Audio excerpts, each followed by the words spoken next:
अस्सलामुअलैकुम दोस्तों, welcome to my channel. उम्मीद करती हूँ आप सब खैरियत से होंगे। तो बच्चों, हमारा स्केलर प्रोडक्ट का टॉपिक ख़त्म शुद्ध हो गया है और हम बात करेंगे वेक्टर प्रोडक्ट की। वेक्टर प्रोडक्ट या फिर क्रॉस प्रोडक्ट, जो कि बहुत ही इंटरेस्टिंग सा टॉपिक है और मैं उम्मीद करती हूँ कि मैं इसे कन्वे कर सकूँ बहुत अच्छे तरीके से। तो चलिए स्टार्ट करते हैं। वेक्टर प्रोडक्ट या क्रॉस प्रोडक्ट क्या होता है? सबसे पहले डेफिनेशन की तरफ आते हैं। जब दो वेक्टर्स इस तरीके से मल्टीप्लाई हों कि वो एक वेक्टर क्वांटिटी दे दें। जैसे पहले हमने बात की थी, दो वेक्टर्स फोर्स और डिस्प्लेसमेंट वो ऐसे मल्टीप्लाई हों कि वो एक स्केलर क्वांटिटी दे देते थे, यानी वर्क दे देते थे, जो कि एक स्केलर क्वांटिटी है, वर्क की कोई डायरेक्शन नहीं होती।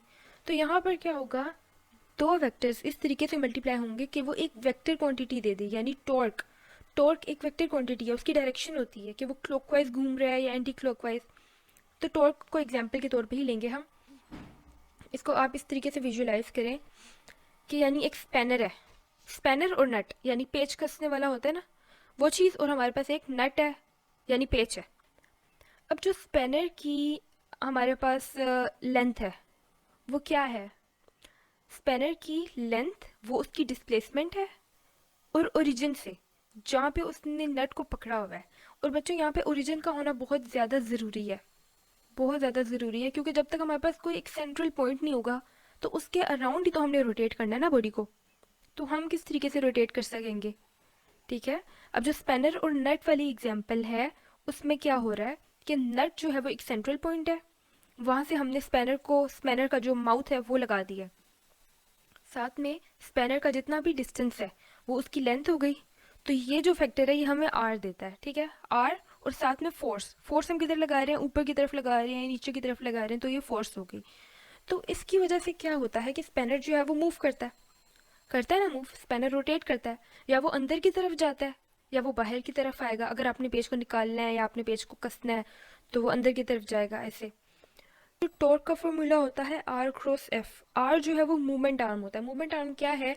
ये वो परपेंडिकुलर डिस्टेंस होता है from the axis of rotation, यानी ये एक्सिस से लेकर डिस्टेंस होता है। एक्सिस यहाँ पे ओ पॉइंट है, यहाँ पे जितनी भी लेंथ है ये सारी मिलके क्या बना रहे हैं? ये मूवमेंट आर्म बना रहा है, ठीक है। और फोर्स जो लगाई है, अब ये देखने वाली बात ये है कि हमने फोर्स इसके परपेंडिकुलर में लगाई है, ठीक है। अगर हम बिल्कुल पैरेलल में लगाते तो कोई काम ना हो सकता। इसीलिए ये जो हमारे पास क्रॉस प्रोडक्ट है ये परपेंडिकुलर में काम करता है। आगे जाके हम देखेंगे कि ये परपेंडिकुलर पे मैक्सिमम वैल्यू देता है। और उसकी वजह से क्या हुआ, नट अंदर गया। अब देखिए, नट जब अंदर जा रहा है तो उसकी कोई डायरेक्शन है, into the into the wall या आउट ऑफ द वॉल, ये डायरेक्शन है ना इसकी। तो दो वेक्टर क्वांटिटीज ने मिलके हमें एक वेक्टर क्वांटिटी दी।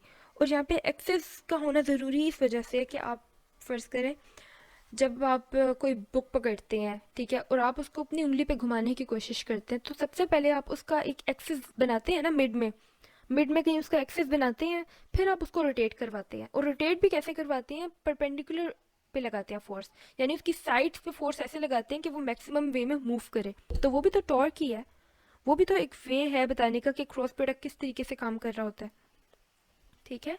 तो ये कुछ डेली लाइफ में हमारे पास क्रॉस प्रोडक्ट की एग्जांपल्स हैं। अब हम देख लेते हैं कि क्रॉस प्रोडक्ट को किस तरीके से रिप्रेजेंट करते हैं, representation of the cross product.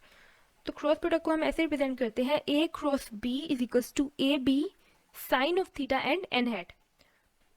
Cross क्यों लगाया है यहाँ पे? डिफ्रेंशिएट करने के लिए क्रॉस एंड डॉट प्रोडक्ट को। डॉट प्रोडक्ट को डॉट से रिप्रेजेंट करते हैं, बीच में डॉट लगा के, और क्रॉस प्रोडक्ट के बीच में क्रॉस लगाते हैं, ठीक है, ताकि पता लगे कि ये एक वेक्टर प्रोडक्ट है। उसके बाद हमने आगे लिखा magnitude of A and magnitude of B. साथ में हमने साइन ऑफ थीटा को मल्टीप्लाई करवाया। साइन ऑफ थीटा को मल्टीप्लाई क्यों करवाया है? डॉट प्रोडक्ट में हमने कॉज ऑफ थीटा को मल्टीप्लाई करवाया था, यहाँ पर क्रॉस प्रोडक्ट में साइन ऑफ थीटा को मल्टीप्लाई करवाया। बच्चों, इसकी रीज़न ये है कि जैसे जैसे साइंटिस्ट ने एग्जांपल्स देखी इनकी वेक्टर प्रोडक्ट की या क्रॉस प्रोडक्ट की एग्जांपल्स देखी डेली लाइफ में, तो उन्होंने ये चीज़ नोट की कि क्रॉस प्रोडक्ट जो है वो 90 पे मैक्सिमम वैल्यू देता है और कॉज 91 होता है।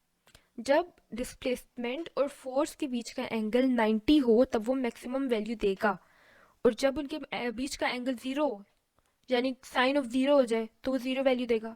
साइन 180 भी 0 वैल्यू देगा, ठीक है। अगर वो दोनों ऑपोजिट डायरेक्शन में तब भी 0, अगर वो सेम डायरेक्शन में तब भी 0। क्रॉस प्रोडक्ट सिर्फ 90 के एंगल पे मैक्सिमम वैल्यू देता है। तो ये भी इसकी एक करेक्टरिस्टिक आ गई कि क्रॉस प्रोडक्ट जो है वो 90 पे मैक्सिमम वैल्यू देगा जब वो दोनों 90 के एंगल पे हों, जब वो दोनों परपेंडिकुलर हो, ये कह लें, जब वो दोनों आपस में पैरेलल हों या उनके बीच का एंगल 0 हो तब वो मिनिमम वैल्यू देगा। ठीक है। और इसके अलावा जब उन दोनों के बीच का एंगल 180 हो, जब वो एंटी पैरेलल हो, तब भी साइन ऑफ 180 जो है वो हमें 0 वैल्यू देता है। बच्चों वेक्टर प्रोडक्ट के लिए आज सिर्फ इतना ही, क्योंकि वीडियो काफ़ी ज़्यादा लेंथी होती जा रही है। कल से हम इसकी करेक्टरिस्टिक्स पढ़ेंगे। अपना बहुत ज़्यादा ख्याल रखिएगा and thank you for watching this video. अल्लाह हाफ़िज़।